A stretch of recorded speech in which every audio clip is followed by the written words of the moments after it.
Bonjour à tous, c'est Lord Kirito. Donc du coup je vais vous présenter le rôdeur au level 80 pour ceux qui débutent justement en rôdeur. Du coup je leur ai fait un petit build. Donc vous allez voir, il est très sympa à jouer. Donc on va prendre comme base l'armure Berserker. Donc puissance, précision, férocité. Que vous pouvez récupérer en faisant citadelle de flamme, hara et creuset. Avec la rune d'érudit sur tous les sets. Ensuite on va prendre double hache. Parce que du coup, ce qui est bien avec la double hache, c'est que c'est multi-cible. Et l'arc long, qui est l'arme principale du rôdeur. Donc du coup, sur la hache, on va mettre le cachet de force. Parce que ce qui est intéressant avec la hache, c'est que l'auto-attaque, on gagne du pouvoir. Donc du coup, ça va permettre de stacker encore plus la puissance. Là, on va mettre un cachet d'exactitude pour augmenter les chances de coup critique. Là, sur l'arc long, on va mettre cachet de fermeté et le cachet d'exactitude aussi. Et après, donc les bijoux, c'est pareil, c'est du full berserker. Donc en exotique, c'est pareil, vous pouvez les acheter à la compagnie commerciale du Lion Noir. C'est pas très cher, c'est à peu près entre 2 et 3 PO en exotique, en attendant d'avoir de l'élevé. Ensuite, on va passer aux aptitudes. On va jouer adresse au tir. On va mettre le regard de chasseur. Le saut brutal pour le signe. Et l'assaut du prédateur. Comme ça, on va gagner 15% de dégâts en plus quand on va mettre le tir du barrage. Ensuite, escarmouche. On va mettre réflexe instinctif pour gagner de la vigueur. Guetteur pour avoir plus de précision. Et la proie sournoise, quand vous allez claquer de la fureur avec la force de la meute ou avec le signe, vous allez gagner de la férocité en plus et des chances de coup critique en plus. Ensuite, on va prendre le domptage qui va renforcer les pets. Et là, vous allez prendre la réduction de cooldown des cris, la guérison naturelle pour le familier.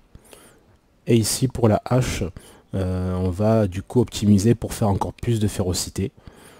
Surtout avec le 5 de hache qui est vraiment terrible. Ensuite, en utilitaire, on va prendre la guérison partagée en guérison. Le saut de la nature qui va rajouter 180 de férocité.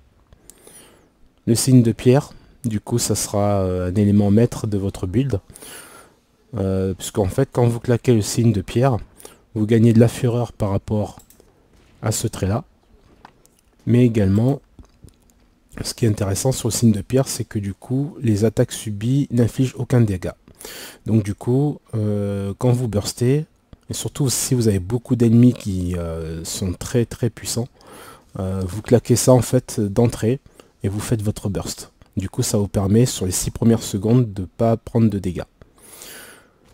Et là on a le Zephyr Veloce, donc pour accélérer du coup le DPS. Et la force de la meute qui va vous mettre de la stabilité, de la fureur et tout ça. Voilà, donc le burst est simple. Quand vous allez arriver dans un tas de mobs, vous mettez le 5, ensuite le 2, et ensuite vous burstez directement avec le 5 du tourbillon. Et après, vous balancez le 2, le 3 et l'auto-attaque. Donc là, je vais vous faire une démonstration en direct. Je vais essayer de choper le vétéran du rivage maudit.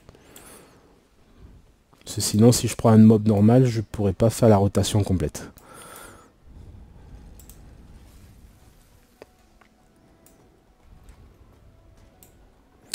Alors, on va voir si la pop.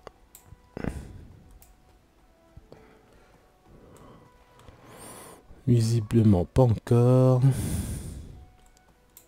Bon, déjà on va tester la hache, vous allez voir. Là vous avez vu un tas de mobs, hop.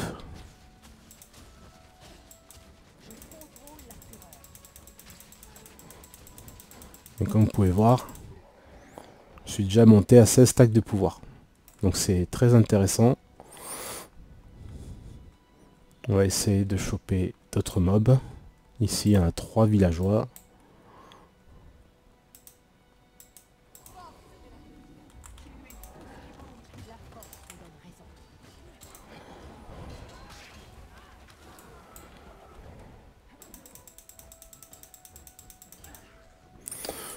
Donc ensuite pour le choix des pets, tout dépend de la situation à laquelle vous êtes. Moi j'ai choisi les ours parce que du coup c'est les plus tanky. Parce que c'est eux qui ont le plus de santé par rapport aux autres pets. Et du coup ça m'aide à tenir un peu plus longtemps les combats parce que c'est lui qui tank pour moi. Donc du coup n'hésitez pas d'ailleurs à claquer le 3 de l'arc pour de temps en temps désaggro les mobs et laisser l'ours tanker pour vous. Ça sera très utile en donjon. Ouais, je crois que j'ai vu le vétéran. On va le choper rapidement.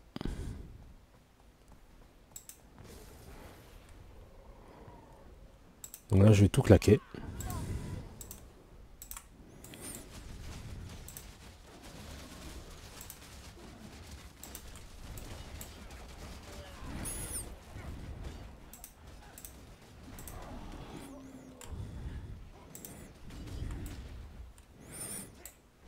Bon, comme vous pouvez voir, ça a été un ménage complet. Donc là, imaginez en donjon, donc je ferai une vidéo sur un des donjons que je fais souvent, le catacombe d'Ascalon, pour vous montrer le nettoyage que je fais sur les petites araignées au début, quand on arrive au premier boss de la reine araignée.